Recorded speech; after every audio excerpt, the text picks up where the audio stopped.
Welcome to DC.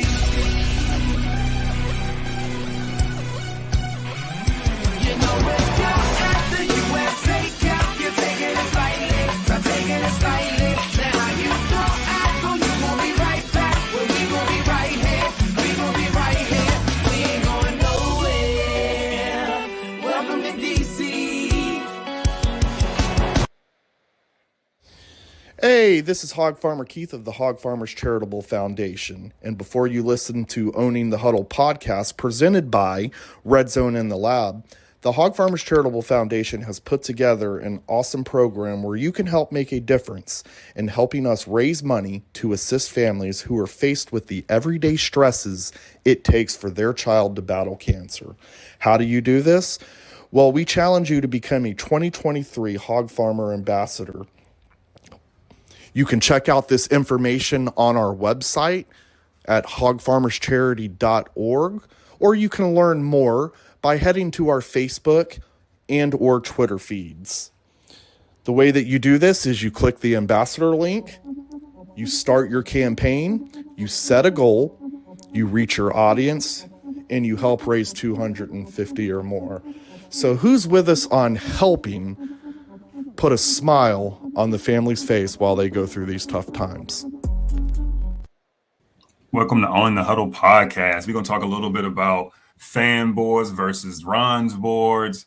We're going to talk a little bit about each of the picks. We're going to talk about whether or not Mayhew should have been more aggressive based on some comments after the show. And we're going to talk a little bit about Deion Sanders and his approach. Let's get it. Welcome to Owning the Huddle podcast presented by Red Zone in the Lab, where we discuss all things Washington Commanders, from the executive and front offices, coaches, players, and fan experience. Join DT, Breeze, CeeLo, and Deuce as they break down the pre- and post games. Do it because you love it and not because it loves you. Hail Commanders! Welcome back to OTA Podcast. Welcome back to Owning the Huddle podcast. I am Deuce, and in the building we got CeeLo, we got DT. What's good, fellas? Whoo, man, we back after a long weekend, man. Very long weekend, man. It was a lot to talk about, man. You know, a lot of activity. You know, that all three, what is the draft now? 3 days long. So a lot to talk about, man. It's interesting picks. Interesting picks, for sure, man. And shout out to the Commanders, man. Like, the draft party, it was a hit, man. It was at what do they call it now? It's the what do they call it? The National Harbor. Oh, National Harbor Waterfront. I think that's what was in the email, waterfront. The National Harbor, man, it was a real nice experience, man. Everyone down there was just so happy and so joyous. It's like something major is happening, DT. You know what that could be? Yeah? Why somebody seems so happy? Man, I just know that looking for the videos and stuff, man, I just see like a fan base just starting to rise back up, especially with all the ownership news. I've seen like a lot of people out there, content creators, personalities, even some of the media folks just having fun. We've seen Julie dancing. I seen, Twan making jokes on our team president. James St. Patrick. Yeah, call that man St. Patrick, man. But I love the energy, man. I love the energy going on. I wish I could have been there, but unfortunately, I have some things to do. But hopefully next year, man, I can go to something like that, experience it with everybody. And I love the see stuff like that, see the draft picks and players. Yeah, man, DT wasn't able to be there. CeeLo and I was there, and the experience for me, well, CeeLo's like 6'13". What's Breeze say? He's 6'25" or something. That's exciting. Well, man, how was that experience for you, CeeLo? It was great, man. It was great. I got there a little later, but it was still on and popping. It was packed. You had the go-go band, doing this thing. Every time I hear that, I just like, yeah, we definitely in DC. And then, right. And then and it's a diverse crowd, so it's fun to see that interaction. But you're right, the vibe was just so positive. Everyone was dapping each other up, you know, just saying, you know, just a vibe. It was a nice day. You know, it was raining like the previous day, like all day. It ended up raining yesterday all day. Yep, and rained yesterday, but that Saturday it was just right. You know, it was a little overcast. Sun would come in and out a little bit.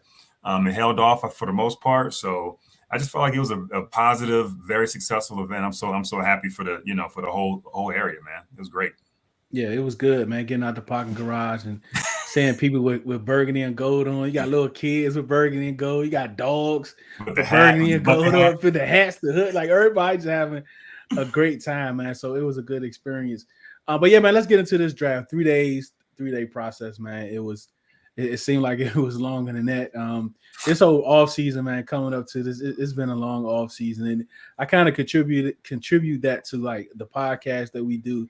And also to spaces, man. It's like we talk about this every day, and it gets to the point where it's just people just be saying anything. So I want to introduce to y'all what I introduced earlier, something called a push take.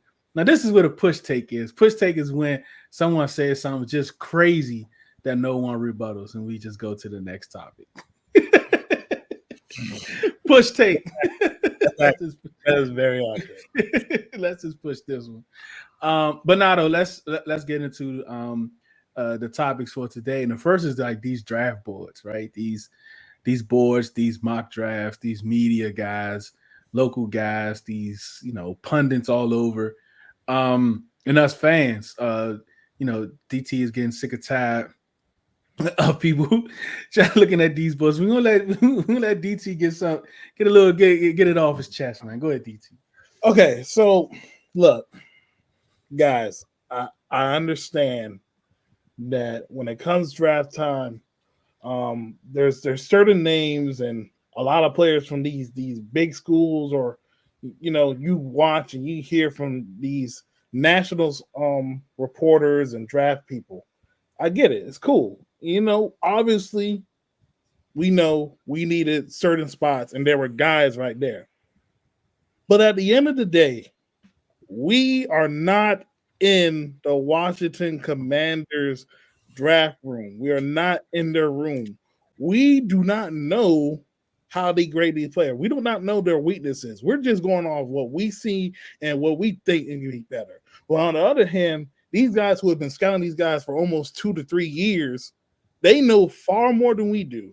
They know the medicals, they know the techniques, they know the coaches, even from high school, college, and etc. Like, we have to get out this mindset that, okay, just because there's a guy that we love and we heard about the whole off season, when there's somebody else that pops on the board and you be like, who is this? We had this situation last year with Jahan Dotson. And the only reason nobody knew about Jahan Dotson was because they kept talking about Chris Olave, Garrett Wilson, and Drake London, and Treylon Burks. And to me, like last year, just going back to last year, he was my third wide receiver because I have personally watched him more than anybody because I watched the Big Ten football.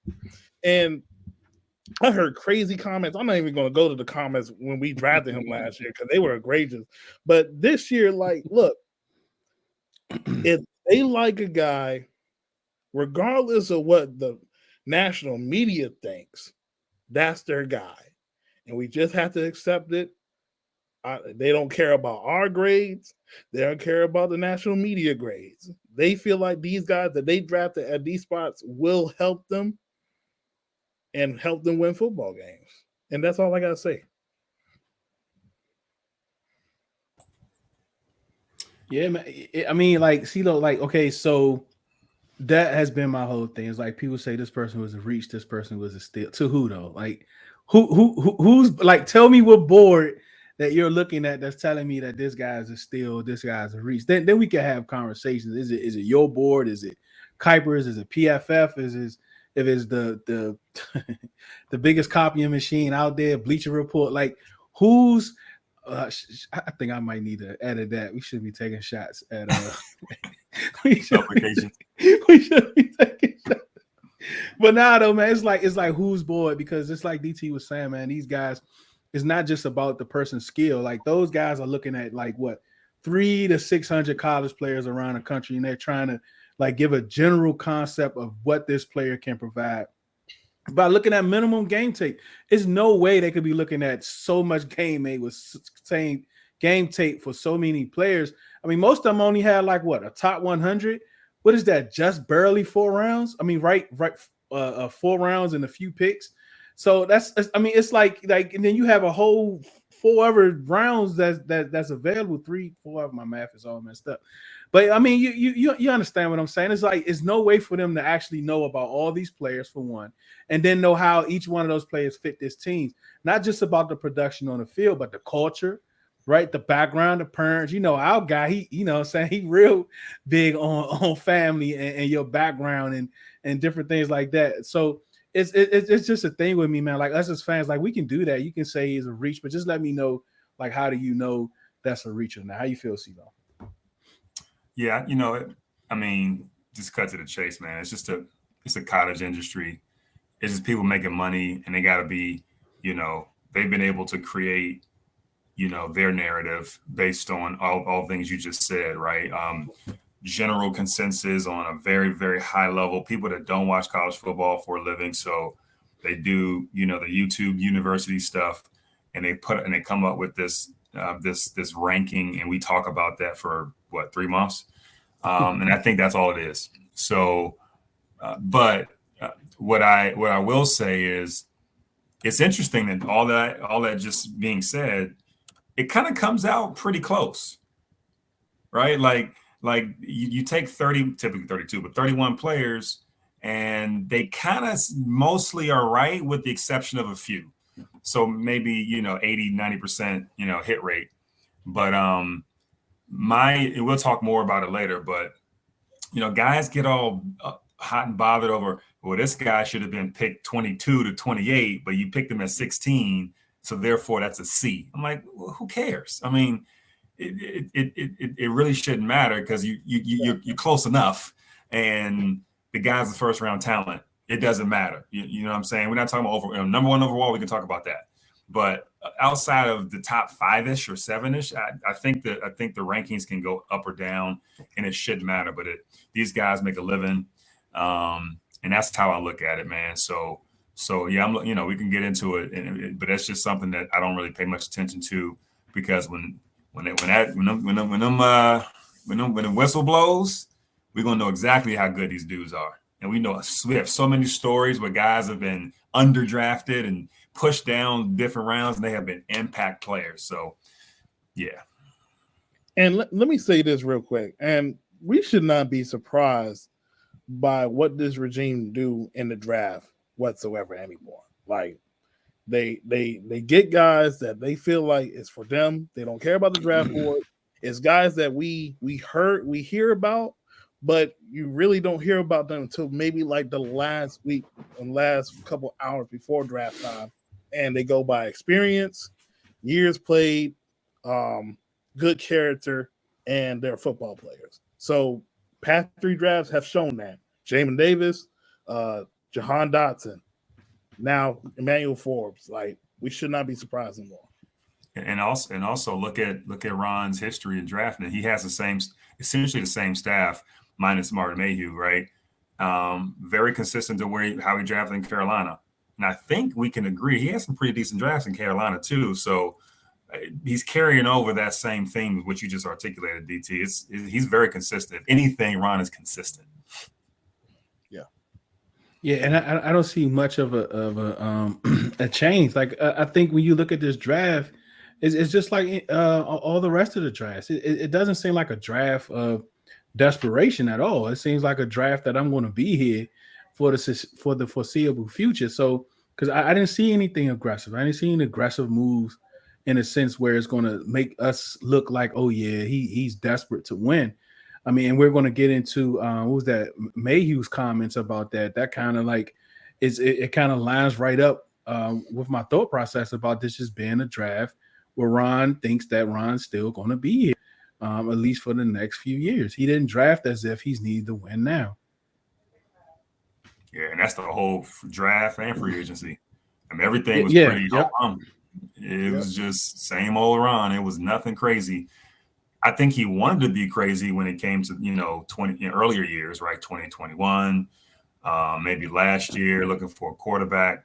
But this year, he's like, yeah, I'm gonna stick with the rookie. I don't want to mess with nobody else. I'm not gonna make no trades. I'm gonna stick to my board. And I mean, it was very consistent. Yeah, man. All right, so let's do this. Let's go to a commercial break, and then when we come back, we're gonna get into these draft picks.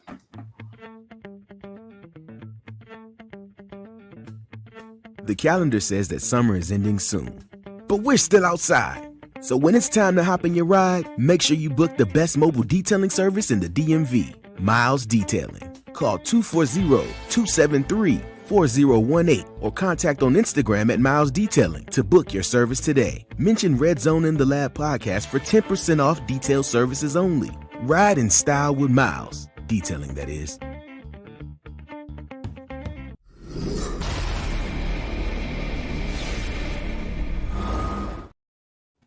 All right, this is what we're gonna do. We're gonna do something kind of odd. We're gonna work backwards. Right, let's work backwards, and let's start with some of these undrafted free agents we have here.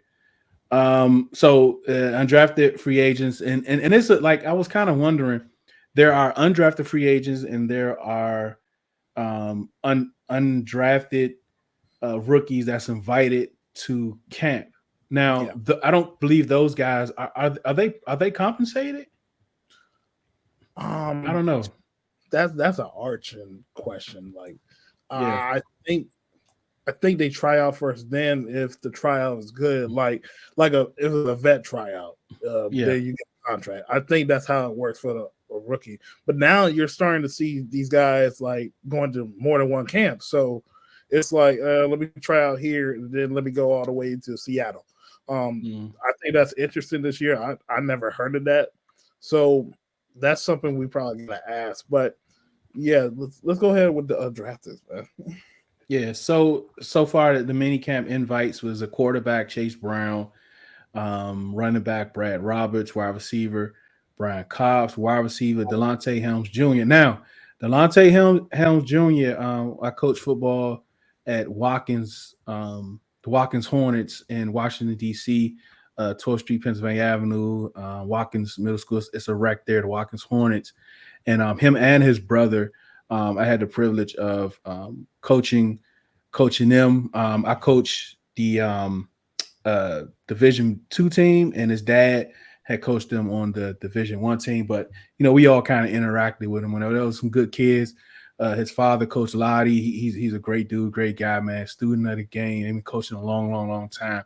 So him, Delonte Helms Jr., I think he went to Stony Brook. He's a receiver, and his brother, DeMarco Helms, he went to Alabama. If you all know DeMarco Helms, that played cornerback at Alabama. He was drafted to the Falcons, I think, pick 226. So shout out to them, man. Wesley McCormick, West Virginia, Raymond Boone, Bowie State.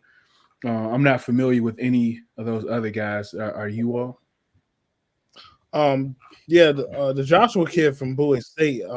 I see him from the HBCU Legacy Bowl. Played with a couple of guys from my alma mater, Shaw University. Explosive athlete. Great defense end, had great production. I love that, we're getting some of these guys from these HBCUs some opportunities, because a lot of the guys have gotten some opportunities, like Doug Williams from HBCU. So I love that for him. And I also think his teammate is on the team as well. He plays safety. Can't remember his name now, but he's on the team as well. But there's Raymond Boone, he was the camp invite, and then your guy Josh he's actually signed as an undrafted free agent. Okay, yeah. It was kind of cool because usually, y'all know, usually he's been on Red Zone in the Lab podcast a few times. He's very knowledgeable of the game. He's an actual scout, like that's his job. Like he's a college scout, and he did a post, a thread, which is very interesting about the HBCU players over the years, like the offense, defense, and he was saying like he'll put these teams up against the Power Five, whatever, and through history. And there was some pretty good players when you put all of them together. It was pretty fire. Like that team would be really good. So I kind of enjoyed it. I'm gonna try to find him. Maybe we could talk about that one day too. So the undrafted free agents that was reported so far, and this was earlier today. No, this is actually yesterday, last night. So it could be some other ones. We talked about Joshua Pryor from Bowie State.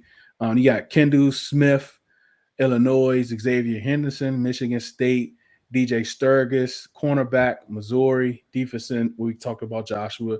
Guard Mason Brooks, which is someone we can talk about. I think we kind of familiar with him. Tight end Will Wallace, wide receiver Bryson Tremaine, wide receiver Mitchell Tinsley, wide receiver Jalen Sample, and wide receiver Kashmir Allen. We're gonna talk about him last because I think I think that's one of the guys that has a great shot of making this roster. But as far as any other guys, CeeLo, you familiar with any of them, or there are no linebackers here? Is one tight end? You know what I mean? Like we don't have the guy Jones, and trust me, we're learning these guys' names. It depends where you look. You can see he's an edge. You can see some places he's an outside linebacker, but that guy's gonna have his hand in the dirt. He's like 6'4", 240 something. He's not a linebacker at all, especially in this defense. But yeah, go ahead, CeeLo. The only guy that resonated with me, and that's because I watched him a little bit, was Chase Bryce, the quarterback, Appalachian State. That's the only one that jumped out at me. That's someone that I've seen play before, and not a bad pickup. We'll see what he can do. He can push off your boy Jake Fromm. As long as he's like them other dudes y'all know I don't like, man. Like what's the dudes like Nate Sudfeld, and what's the dude from last year? I don't even remember his name, man. What's his name? My goodness. Y'all know, man, them bum quarterbacks that their ceiling is the practice squad. Like no more of them dudes, they're scared to play ball. But yeah, go CeeLo. Yeah. I feel you. But yeah, I think it's interesting class. Hope some of these guys stick around, man. With practice squad, or you never know. You know what I'm saying? So I'm looking forward to having them battle it out and see what happens. Yeah, for sure. What about you, DT? Outside of Kashmir Allen, we're gonna talk about him separately. Anybody else, and Mason Brooks, of course. Anybody else from that list kind of stand out to you? Mitchell Tinsley from Penn State. So this guy, he had a year with what's the quarterback's name for Patriots? Bailey Zapp. He played with Bailey Zapp at Western Kentucky 1 year. So then afterwards, when we drafted Jahan, he transferred to Penn State to be one of the starting wide receivers for Sean Clifford. This guy is very productive, great route runner, yards after the catch. He's a sneaky guy. And when I was doing my mocks and things, I have either drafted him or Dante Demas because I felt like even though we have some guys on the roster on the wide receiver room, I always feel like in competition, and mainly the guy I feel like that needs to get pushed the most is De'Ami Brown. So I think Mitchell Tinsley is a sneaky pickup. Don't be surprised, if y'all go to training camp, I go to training camp, and you see his name pop out of Ron Rivera's mouth as a guy that stands out to him during rookie mini camps and even training camp. Because this guy, he's very talented, and for him to go undrafted, I'm kind of surprised. But to him to come to this team, I think he came because Jahan Dotson probably put a little word in Ron Rivera's ear, like, "Hey, the guy that's wearing my same jersey, go ahead, grab him. He pretty nice." So that's all I think about. I'm very big on competition, especially in the wide receiver room, and he also has kickoff and punt return ability as well. Yeah, man. So Kajir, I forgot his name. Is it White? Allen. UCLA. He ran a 4.5 at his pro day, but it kind of came out when we doing research on him that they had like some type of bad weather. It was like raining real bad there or whatever. So they were saying that had something to do with it, because when you see him on tape, and y'all know how I feel about the combine and 40s, but we ain't going there. When you see it on tape, like you see this dude's speed, like you see he's athletic, he's quick, He has a burst. He has like a second, third gear. This guy, I think, has a great shot of making this team, not only as special teams and kick return and a punt return, but also as a backup to Curtis Samuel, because he ran a lot of those. He ran a lot of the RPOs in college. The time that he got in the game, he ran them very effectively. So I can really see him making this roster, CeeLo, and especially on for special teams. Man, I think he averaged like 25 yards a pop on kickoff return. He was explosive on punt return, so he automatically has an opportunity to win that job and make this roster. So y'all pushing off Dax now? I mean, come on, man. Let's be like, I love Dax Milne, solid player, but he doesn't really offer anything in a return game. Like we're a team that was struggling on offense last year, and we're always starting at the 10, the 15, the 2. Like you need somebody that can impact the game. Like we just watched the Super Bowl a couple months ago, and we saw Kadarius Toney literally had a game-changing play that put them in position to win the Super Bowl. So we need a playmaker like that, and I think Casimir Allen. When you look at him, he was at UCLA under Chip Kelly, so he was kind of in the mold of DeAnthony Thomas, but he was kind of a little bit, to me, underutilized because of how they ran the ball with Zach Charbonnet and Dorian Thompson-Robinson. But this guy, he talented, man. You pull up his high school numbers, this dude is like instant Hall of Famer, and he's not even in NFL Hall of Fame. Dude had like 72 touchdowns, I believe, in one high school season. Like, that is ridiculous. Yeah, but I like him for return game, man. We definitely need that. And even that can take, some hits off of Antonio Gibson as well. I don't think people, realize that, because he was kickoff returner and he did good. But, I don't want Gibson to have to do so much that when he's hurt, he's ineffective. We all know when he's hurt and he's limping, we can tell he's very ineffective. And right now, in my opinion, we don't really have a guy, maybe Patterson to be third down back, but Casimir Allen, I think he's going to have a huge opportunity and advantage to make this roster. Yeah, he also ran a 100-meter dash in school in 10.4 seconds. So he's an athlete, and that's what I've learned about Ron, and at least in his stint here in Washington, they tend to really, really value those RAS scores and those athletic analytics, when it comes to players, especially down at the bottom of the draft or undrafted. They just want athletes and stuff you can't teach, right? Verticals, straight line speed, stuff like that, quickness.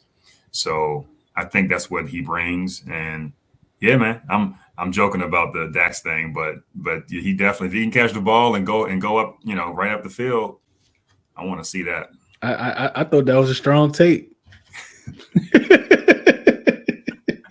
I thought that was a strong take, man. Like, man, it's going to be something with the bottom of this wide receiver room. I mean, you have the guy Kemp, which I call Mo Harris 3.1. He's here. Those are going to be guys that's going to play special teams, and are they going to be effective? Even De'Ami Brown, I don't think Kaiser Allen has an opportunity. Matter of fact, like, we didn't draft any wide receivers. So do you all think that that's kind of, I mean, we talk about Allen, but we talk about him in like a special type role on the 53. Do you all think that, yeah, we good? De'Ami Brown is going to make this team. Do you think he has any competition? In my opinion, yes, because EB is here. So, and he was the guy that he did not draft him. Ron and them did, but EB is in the room now. So if he sees a person that is struggling with attention to details, attention to catch the ball, and attention not running the route the same way that he wants it, he's going to get somebody else in there, and he's going to take that opportunity. Also Dax Milne as well, because I think we can be better a little bit. Diami's talented. Let me get that first off. He can play football, but I think it's the mental part of the game and the route running. Like, we all know he's fast. We all know he runs a 4.4. But when it comes to the NFL, you gotta be a route runner. And when you watch his workout videos, he's going up against a former NFL veteran. He's teaching him, okay, what you need to do to be better, what you need to do to get that second contract, because everybody can run fast. Everybody can run a 9 route. But it's all about the 8s, the 7s, the 6s, the 5s. Like, it's more than that. And I think for him, when you look at like a Mitchell Tinsley, I think he can run the whole route tree. When I look at Cashmere Allen, not only can he provide kickoff and punt return ability, you can use him on offense like a Tyreek Hill. Not saying he's Tyreek Hill fast, but he has a gear to him that we probably don't have on offense. So I'm always going to be big on competition on all spots. So I would tell the wide receivers after Jahan Dotson, watch out, because EB is not going to be playing if you're not, living up to the expectations he plays. Yeah, man. So watch out for Kazir Allen. I can't wait to kind of see him at camp, to see how he kind of lines up with the rest. But I do think he's going to be there for the 90-man roster for sure. All right, man. Let's get into these draft picks.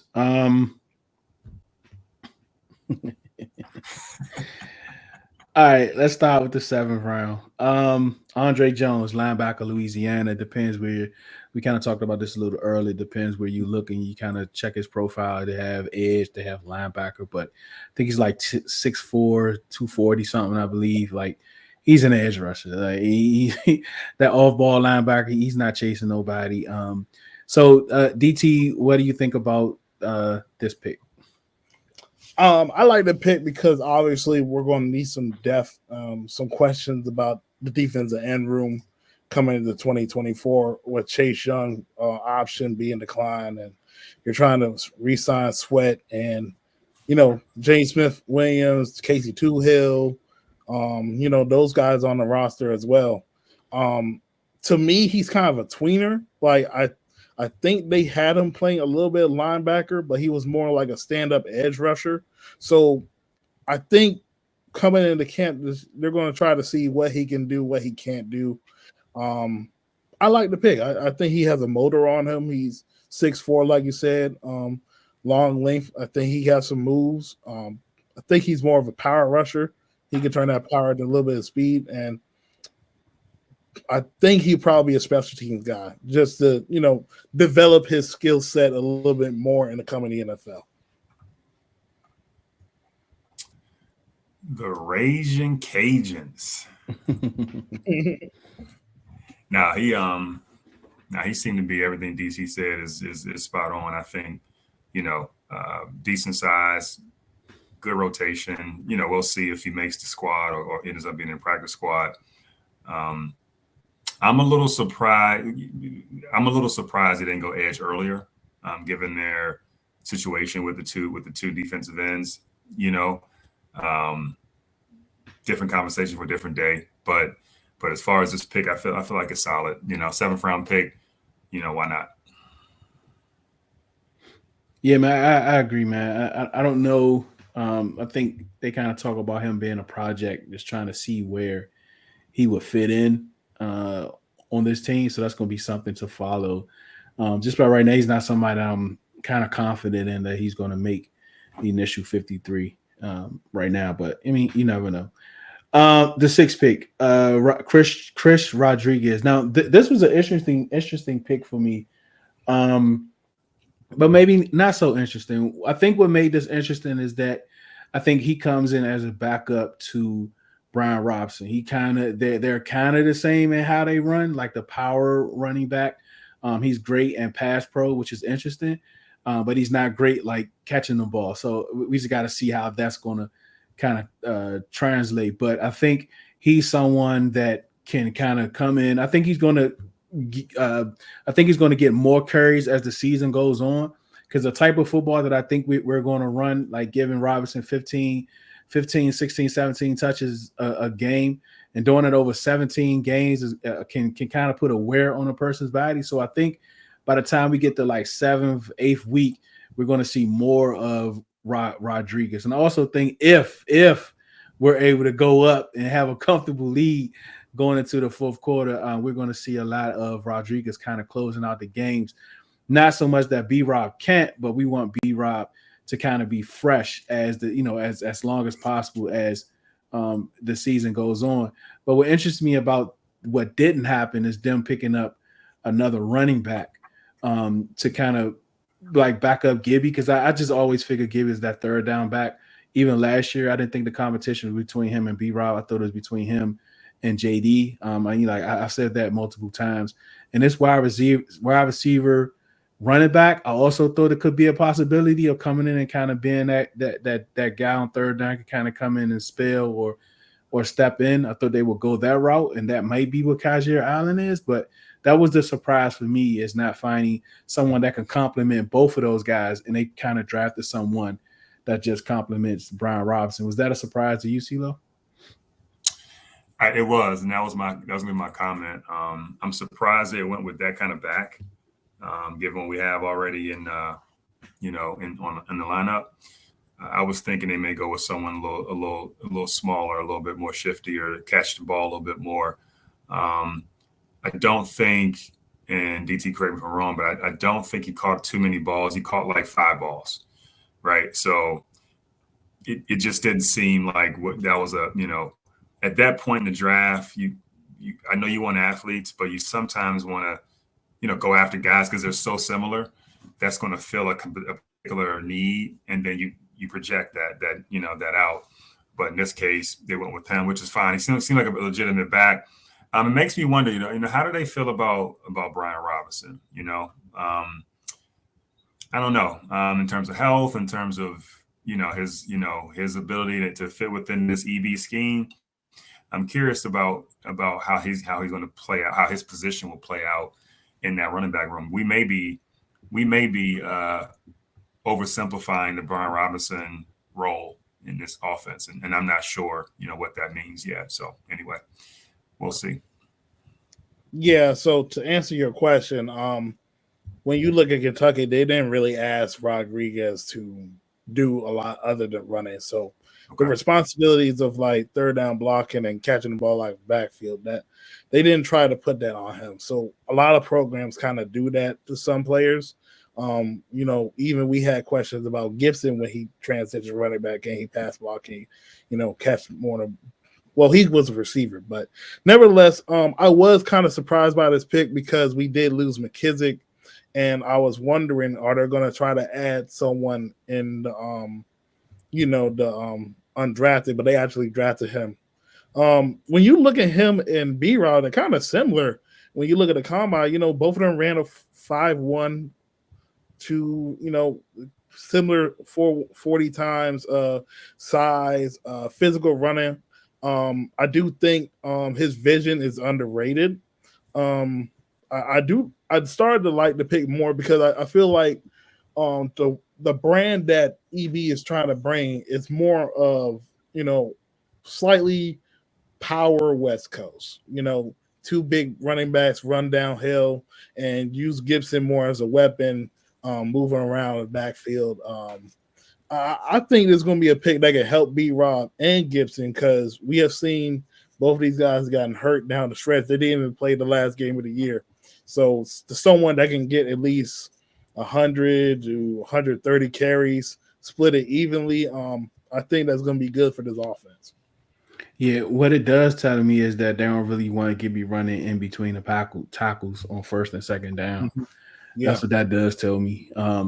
We'll see him more kind of cater to like the Gibby type runs, like off tackle, shotgun type runs, maybe some tosses, some pulls, some different things like that to get him out on the edge and try to get him in open space and kind of quickly.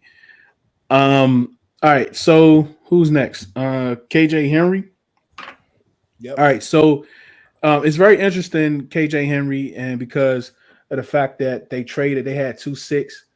They packaged that one and swapped fifths to go up. I think it was the second pick, I believe, to draft KJ Henry out of Clemson, edge rusher. And that's the pick that I said, okay, cool. I understand that pick. I thought it came a little early, but we'll talk about that later. But I like this pick here. Like, none of our ends are under contract past this upcoming year. None of them. And let me go back to this. Shaka Tony had no impact whatsoever on this draft. All right, so DT, do you like Brought this to you pick, by Tyler? MGM Sports. Brought to you by MGM Sports. Right. Let's sponsor that. Yeah, most definitely. Let's find a sponsor for that. Most definitely. But now, DT, what can you tell us about Henry, man? Henry is he's from Winston-Salem, North Carolina, so kind of makes sense why his dad is a diehard Washington fan. He's pretty close to the VA in North Carolina, Old school. Yeah, DMV lines. This guy, he was very overshadowed because Clemson having a lot of 5 stars and future first round picks, Brian Breesy and Miles Murphy, on the same defensive line. But when it comes to character, he fits Ron's mold. He's actually underrated. He has some production with him in his game. I like him, his power to speed, his speed to power. He able to translate that. I do think they're going to try to use him a little bit more as a situational pass rusher until he can get a little bit stronger. But I love the pick. I mean, obviously, we knew from the moment, even before they declined Chase Young's option, we knew that edge was going to be an option and something to look at for this team. And it actually did surprise me. They trade up to get an edge. And when we look on the board, he was God, bring up the board again.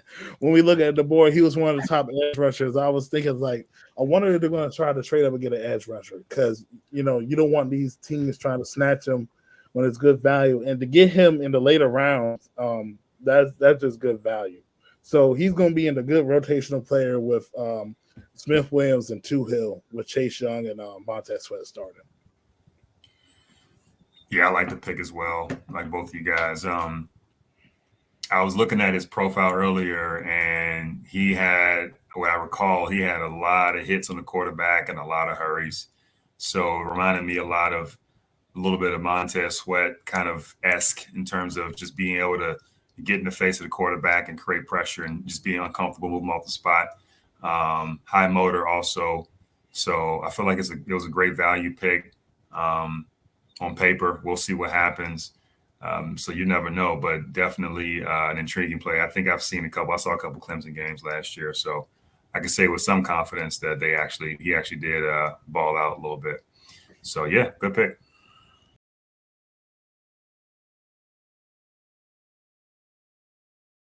Thank you for listening to Owning the Huddle podcast. Please subscribe to our YouTube channel at Red Zone in the Lab and follow us on Twitter, Instagram, Facebook, and TikTok. You can download our podcast wherever you get your podcasts and visit us at redzoneinthelab.com.